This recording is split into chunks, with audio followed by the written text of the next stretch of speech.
Welcome to the Nonviolent Jesus Podcast. I'm John, Father John Deere, and this is the first podcast, a project of the Beatitudescenter.org, where you can find other podcasts and Zoom programs on the nonviolence of Jesus and practicing nonviolence and working for a more just, more nonviolent world.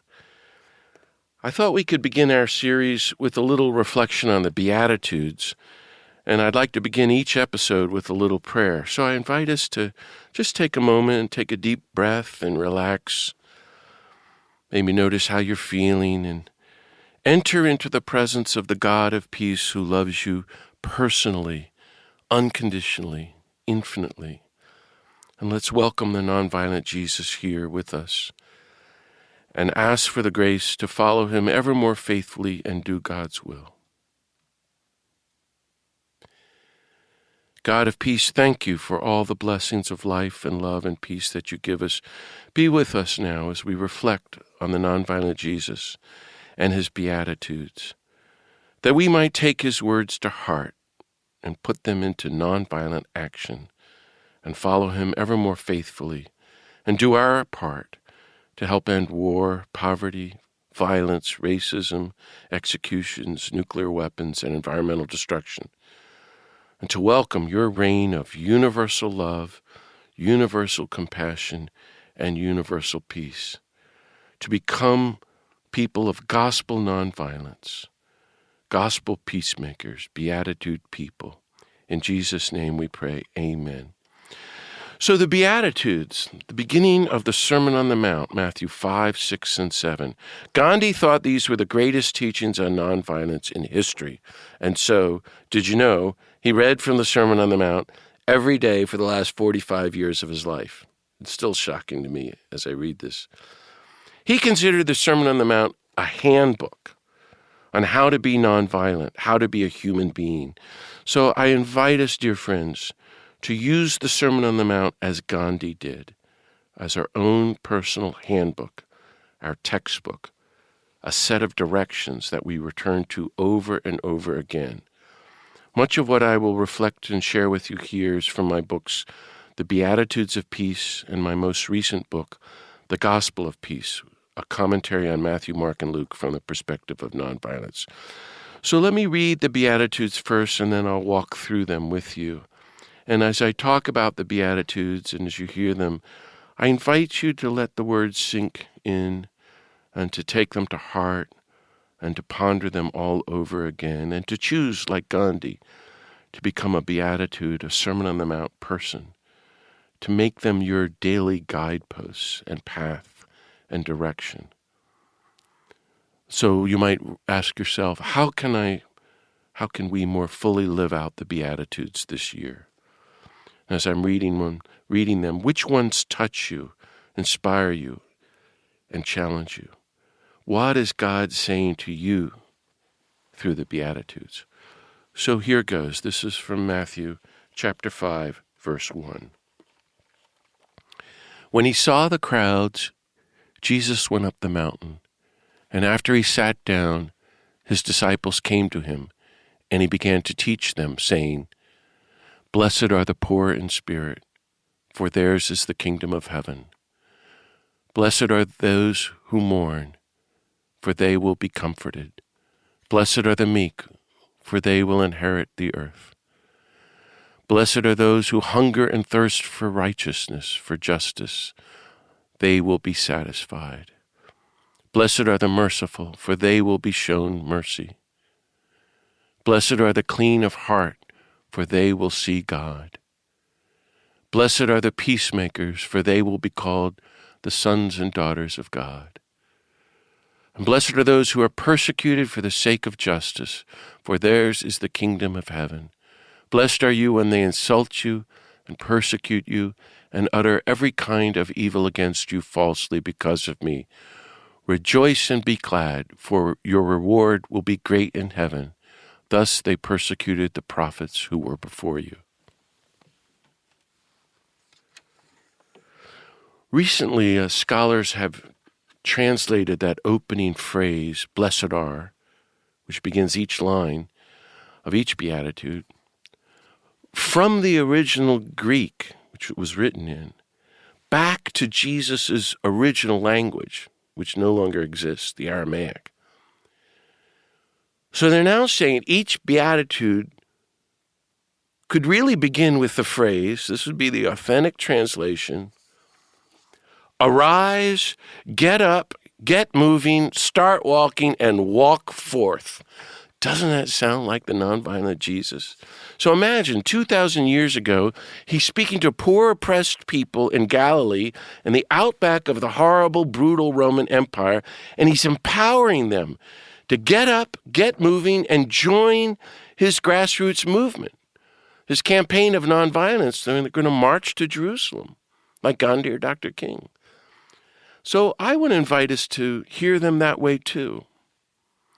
And let Jesus encourage us to rise and walk forth. That's what the scholar said. If you need a short phrase, instead of blessed are, it would be arise and walk forth.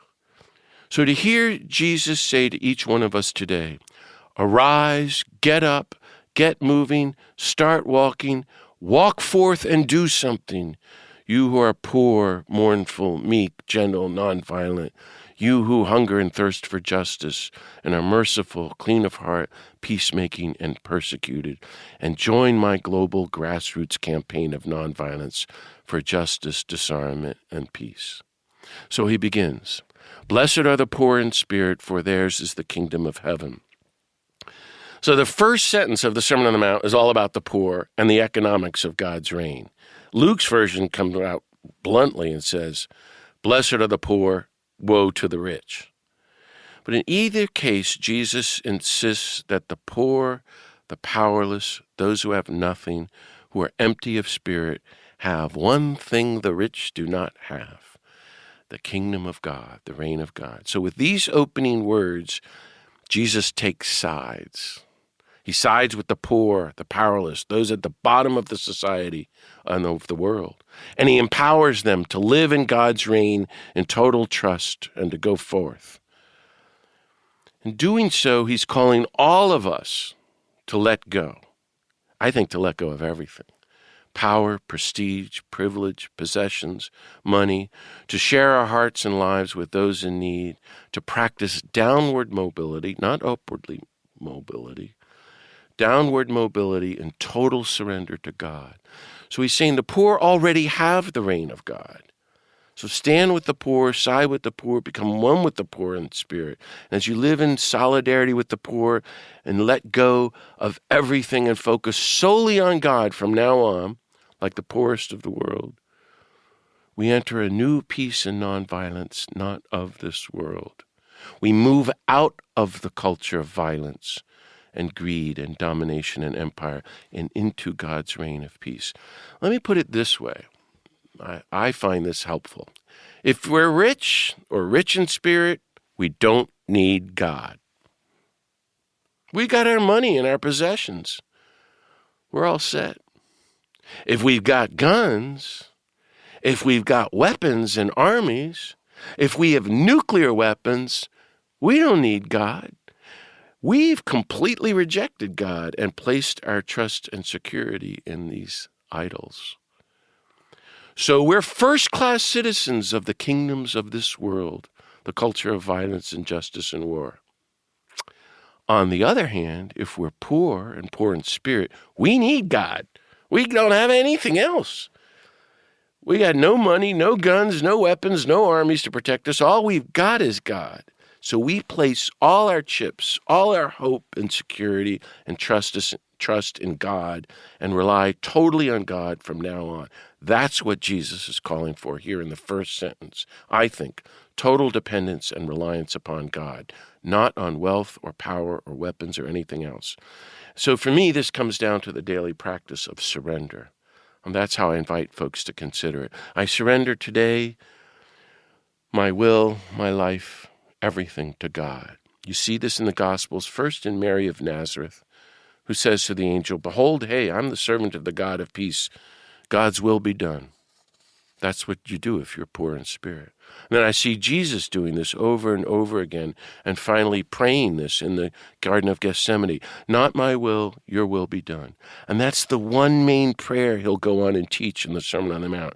Your kingdom come, your will be done. So the first step of the Beatitudes, one way to look at it, is total surrender to God over and over, every hour, every day, for the rest of our lives. We're on a journey of downward mobility toward poverty of spirit. We let go of everything, including, in the end, our willpower in our lives, and we say, do with me what you will, God. Your will be done. I'm yours. And that's what Jesus does until his last breath on the cross, in total poverty of spirit, when he surrenders to God, saying, into your hands I commend my spirit. That's the Beatitude life. Blessed are those who mourn, for they will be comforted. Billions of sisters and brothers around the world spend their lives mourning because their loved ones have been killed by war, starvation, relievable illness, or systemic injustice. But here in the rich world, we're encouraged not to mourn or grieve. If anything, if you look carefully, the media and the war machine, this is what my take, is saying, be angry, be afraid, be depressed, be despairing because you're powerless. There's nothing you can do. In this second teaching, Jesus instructs us about the emotional life of nonviolence. He'll go on later and say very specifically, do not cultivate anger or fear or worry or anxiety. But here he's advising us to cultivate two emotions: mourn, grief for your brothers and sisters, and later at the end he'll call us to joy. So nonviolence begins with the basic truth that we're all equal, all children of God, all sisters and brothers, all one with all 8 billion people around the world, and all one with the creatures in Mother Earth. And what does that mean? It means we're grieving because so many sisters and brothers are suffering and dying unjustly from violence, injustice, and war. So we have to mourn for them and for the creatures and Mother Earth, and let this grief be our new spiritual practice. And let our hearts break and then open up to compassion and lead us to nonviolent action so that we're going to work to stop the violence and injustice. So nonviolence begins with grief. If we mourn, Jesus promises we will be comforted. I wonder if the opposite is also true. If we don't mourn, we will not be comforted. If we do not grieve or mourn, we lose ourselves to the culture of violence and injustice and refuse to enter God's realm of comfort and compassion. So I encourage everyone to take time regularly from now on to grieve and mourn for suffering humanity and creation. Blessed are the meek, for they will inherit the earth. Well, we now know that meekness is the biblical word for active, creative nonviolence. It's not like we've all thought, as if Jesus is blessing, be passive and do nothing. He's talking about Martin Luther King Jr. and Dorothy Day, those who practice active, creative, daring nonviolence. But what's so weird is notice that Jesus connects the life of active, creative nonviolence with oneness with creation. They'll inherit the earth. He says if we're actively nonviolent, we will be one with all of creation. Well, I got thinking that means the flip side is also true. If we're actively violent and war-making and support the culture of violence, greed, and war, we will not be one with creation. And because we have so thoroughly rejected Jesus' way of nonviolence, we have disconnected with creation and created a culture of permanent warfare, including war on Mother Earth, and now we have catastrophic climate change. A measure of our nonviolence, according to the nonviolent Jesus, is our oneness with creation. The more we side with all of humanity, especially the suffering and dying, but as well with all the creatures in Mother Earth, the more nonviolent, loving, and compassionate we will become, like Gandhi, Dr. King, and Dorothy Day. So what's happened? Over the past century, we've dug up fossil fuels, filled the atmosphere with carbon, which has raised the Earth's temperature, caused the ice caps to melt, and raised the sea level. And now we have the hottest years on record, and hurricanes, droughts, blizzards, tornadoes, fires, and floods. And over the next century, everyone says, the scientists, there'll be hundreds of millions who have to flee coastal areas, and many more wars over land and water. So the solution is to stop removing fossil fuels from the ground and create renewable energy through solar and wind power, as well as to end warfare. So I wrote a whole book on just this one sentence, this beatitude. It's called They Will Inherit the Earth, where I suggest the only way that this can happen, I think, is not from the top down doing it, but a bottom up, through a global grassroots bottom-up people power movement of active nonviolence, the likes of which the world has never seen, to help end environmental destruction and permanent warfare and start the healing of humanity and Mother Earth. Notice we're only 3 sentences into the Sermon on the Mount, and he's already pointing to a very specific path. Oh, I love this. I think this is wonderful. The life of nonviolence leads to oneness with creation. And we can reflect on, as we want to deepen into nonviolence, we want to deepen into our unity with all of creation. And that means, according to Jesus, apparently we have to take up the nonviolent struggle for justice. And so we get the next one. Blessed are those who hunger and thirst for justice, for they will be satisfied. So justice is a much better translation than the Hebrew word which is usually used, righteousness. So here he's speaking actually, as I understand it from studying this for decades, he's calling us to social and economic justice, and he's empowering and encouraging these poor oppressed people to be passionate for social and economic justice. Work for justice. Work for social, racial, economic, and even environmental justice. Hunger and thirst for justice. And that means work to end systemic, institutionalized injustice and bring justice to the poor, the oppressed, the creatures in Mother Earth. But what, again, is so mysterious and interesting, Jesus says, if you do these things, you will be satisfied. I've thought about this my whole life. I think he means you will find meaning and purpose in your life. In the Viktor Frankl sense of his great book, Man's Search for Meaning, you may remember he was the Holocaust survivor who said, that's the key. In other words, the most meaningful thing we can do with the gift of life is to enter the struggle for justice. I love that. I hear this beatitude as a call to join all local, national, and global groups working for justice. In other words, to pitch in, do our part, even take to the streets in a nonviolent demand for justice. And to see this as part of the spiritual life. This is what life with God looks like. This is what it looks like if you want to do God's will in an unjust world. But then the next beatitude, blessed are the merciful, for they will be shown mercy. So on the one hand, we're struggling for justice, and on the other, Jesus says we offer mercy, especially toward those who have hurt us and seek our forgiveness. Even better yet, toward those whom the culture says do not deserve mercy. Jesus says, as the scriptures teach, that mercy is the very heart of God. And later in the Sermon on the Mount, he'll call us to be as compassionate, as merciful as God. In other words, universal mercy, universal compassion. Well, I looked it up in the dictionary, and there mercy is defined as, quote, refraining from harming or punishing offenders, enemies, or persons in one's power. Also, kindness exceeding what may be expected. That's beautiful. Or demanded by fairness. Or forbearance and compassion, or imprisonment rather than the death penalty imposed on those found guilty of capital crimes, a disposition to forgive, pity, or be kind, the power to forgive or be kind, clemency, unquote. So mercy is all of that. It means feeling empathy for others, showing compassion to them, practicing unconditional love for those who are unloved, poor, or marginalized, disenfranchised. In other words, like mercy means letting people off the hook, granting clemency to those who are deemed unforgivable, being kind and forgiving to those who are taught don't deserve our forgiveness.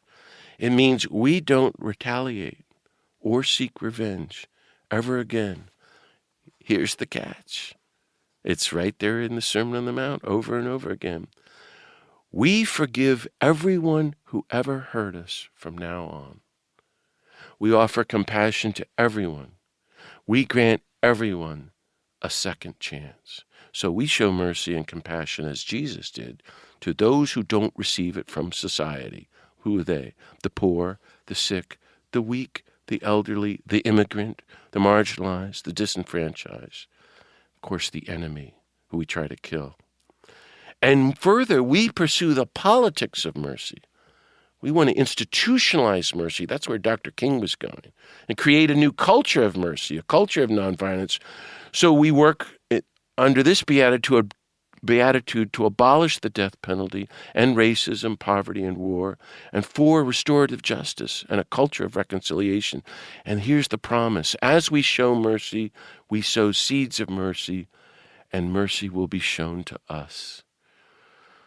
You know, if we want God to show mercy to us, we have to show mercy to everybody else too. It's not brain surgery. Maybe it's harder.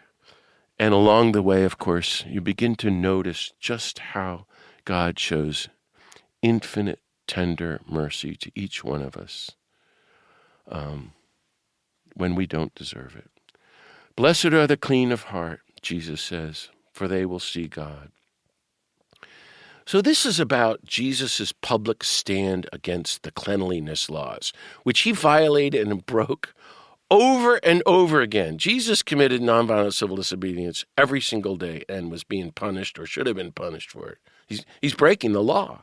He challenged the hypocrisy of institutional religion, which sets up rituals, rules, and traditions from which the religious authorities, the religious elite, profit, and which, they collaborate with the empire and all the systems of injustice.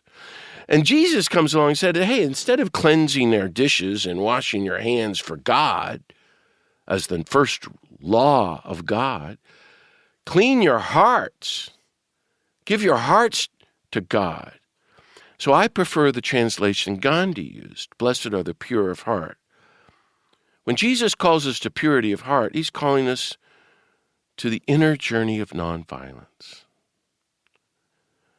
to have a nonviolent heart, to the ongoing daily journey of prayer, where we come before God, give God all our inner violence, and let God disarm our hearts and give us new nonviolent hearts that work and grow in compassion and universal love, as wide as the world. So I hear this beatitude, which Gandhi thought was the most difficult and the most important. Isn't that interesting? I hear Jesus inviting us to the daily practice of disarming the violence within us, cultivating inner nonviolence, being nonviolent to ourselves. And go ahead, let God break open our hard, violent hearts and develop new, soft, nonviolent hearts that we might become what? Tender-hearted people who struggle for justice for the poor and peace for the human race. I think Jesus could teach this because he did it. He had a pure heart, a clean heart, a nonviolent heart, which the church calls a sacred heart. At one point in Matthew chapter 12, I think, he confides to his friends that he is gentle and humble of heart. Wow, whoever says that? What a thing to aspire to. Jesus didn't have a drop of violence in him. Jesus was saying that all violence comes from within, so he wants us to have sacred, disarmed hearts too, so that we can join his peace movement, but come from a deep, authentic place of interior peace, and that's going to require daily meditation. So when we go and sit with God, what we want to do is try to give God all our inner violence, which means all our anger, hatred, resentment, bitterness, fears, worry, anxieties, all of it.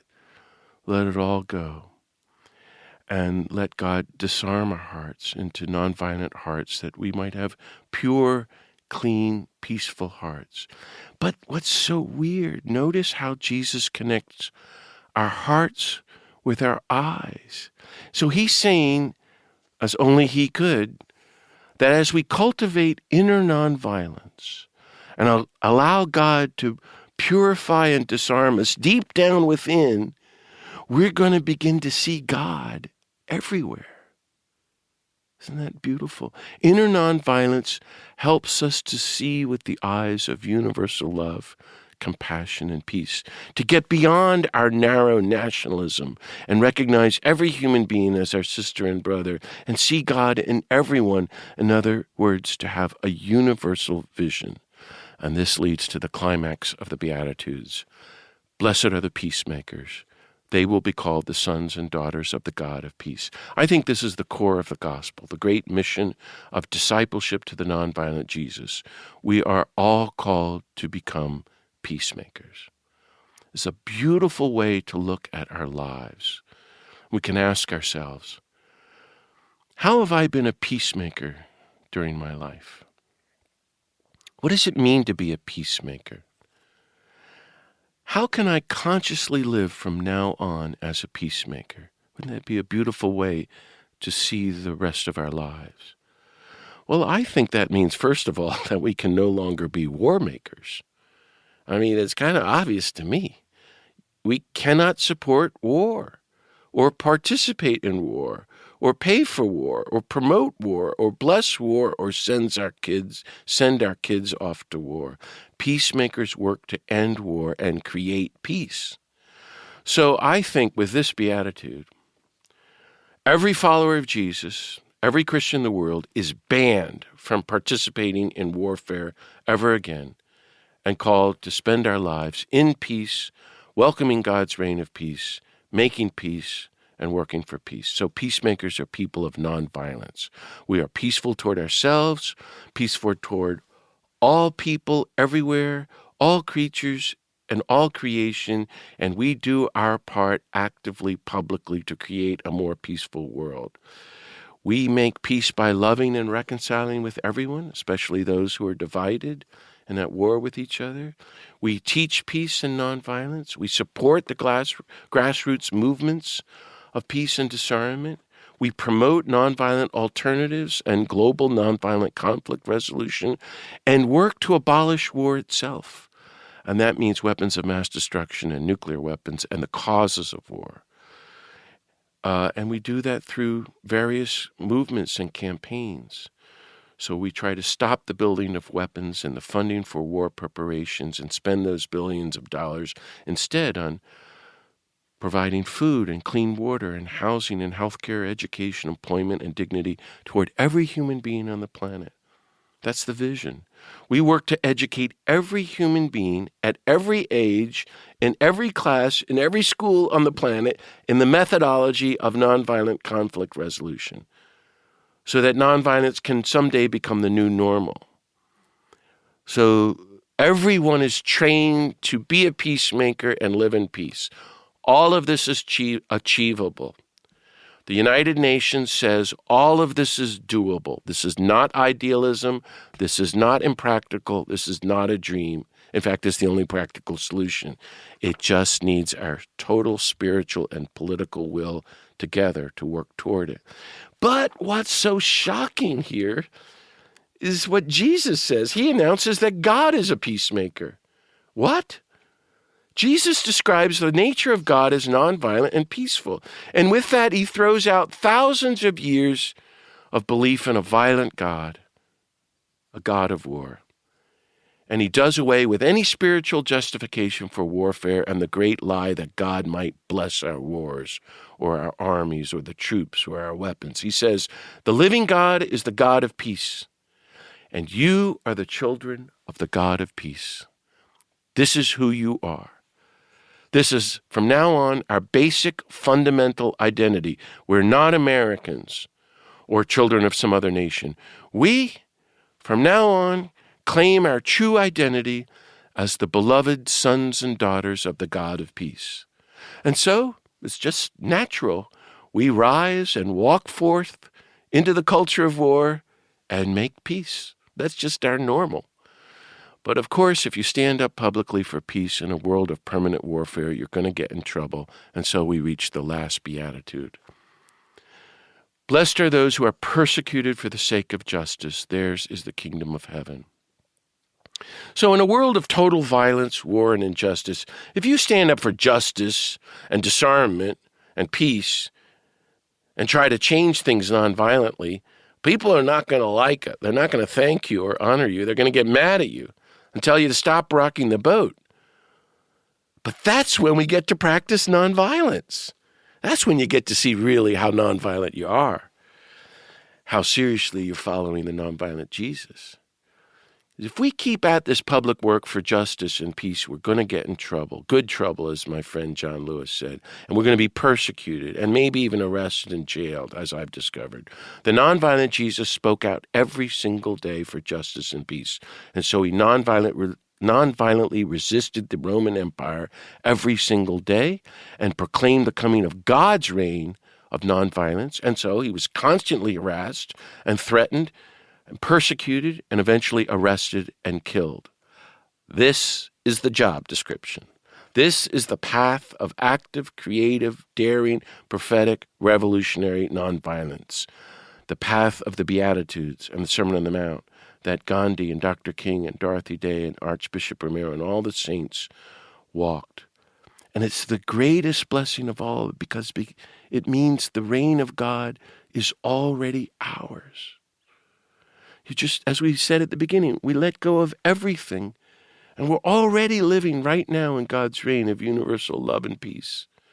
So I think Jesus wants us to rock the boat and disrupt the culture of violence and war, and to be nonviolent troublemakers who work for an end to all injustice, poverty, war, racism, executions, nuclear weapons, and environmental destruction.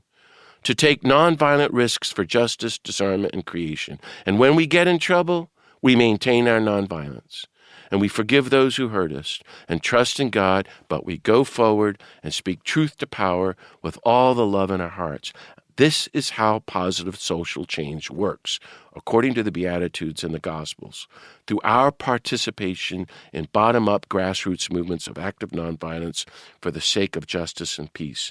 In other words, through nonviolent suffering love for the truth of justice and peace. In other words, through our sharing in the paschal mystery of the nonviolent Jesus and the cross and the resurrection. So he adds a concluding point. And blessed are you when they insult you and persecute you and utter every kind of evil against you falsely because of me. Rejoice and be glad, for your reward will be great in heaven. Thus they persecuted the prophets who were before you. Isn't that fantastic? So if you're in trouble and you're getting put down because you're speaking out for justice and peace, or you're getting arrested and dragged off and thrown in jail like my friends and I, rejoice and be glad. I hope everybody's rejoicing and glad. Now we get to share in the blessings of the prophets. Now we get to be like Gandhi and Martin Luther King and Dorothy Day and all the great saints. So I'll conclude with a gentle invitation to take these Beatitudes to heart and to hear his call personally, right now, again, as he says to us personally, arise, get up, get moving, start walking, and walk forth, all you poor in spirit, you who mourn, you who are meek and gentle and nonviolent and one with creation, you who hunger and thirst for justice, you who are merciful, you are pure and nonviolent of heart, you holy peacemakers, you who are persecuted for justice and peace, rejoice and be glad. I think these are sentences to memorize and ponder and pursue for the rest of our lives. My hope and prayer is that we could rise to the occasion and fulfill our vocations to be beatitude people, gospel peacemakers, and become who we already are, the beloved sons and daughters of the God of peace. Thank you, friends, for listening to the Nonviolent Jesus Podcast. You can hear many more podcasts and find other upcoming Zoom programs at beatitudescenter.org, and you can also offer there any comments and feedback and make a donation to support this free work. Join me next week when my guest will be actor and activist Martin Sheen, talking with me about Jesus, Gandhi, the Berrigans, nonviolence, and apocalypse now. May the God of peace bless everyone. Keep on following the Nonviolent Jesus.